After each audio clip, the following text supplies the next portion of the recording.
fast रहे के चाहिए कि जवन बात बहसवर को मैं युगो का करी कि जवन कोई दिया ना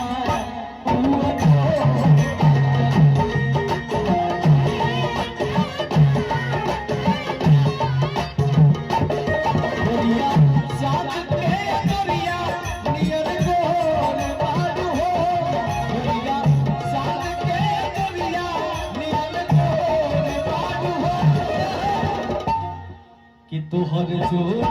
के हो नहीं तोहर जोड़ के हो नहीं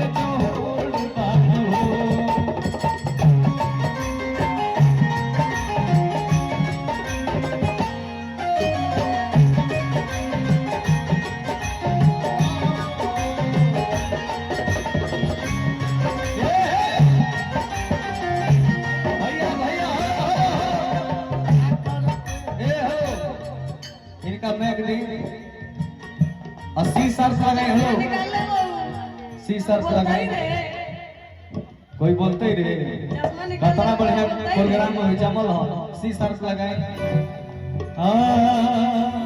मैं वो गाना जरूर गाऊंगा सोनम जी कि हम तोहरा प्रीतिया में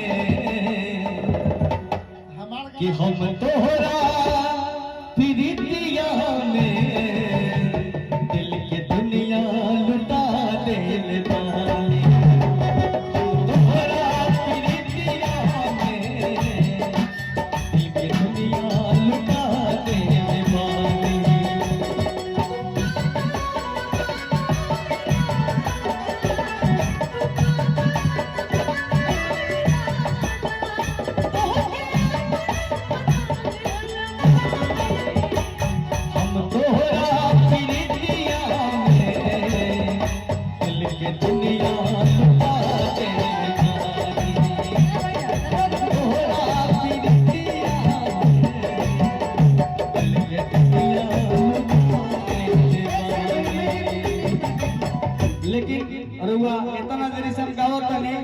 सोनम जी एगो बात कहे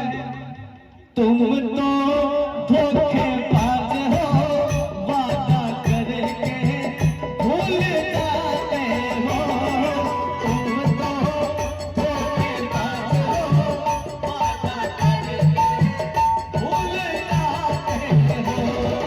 रोज रोज तुम तो सनम ऐसे करोगे रोज रोज तुम तो सनम ऐसे करोगे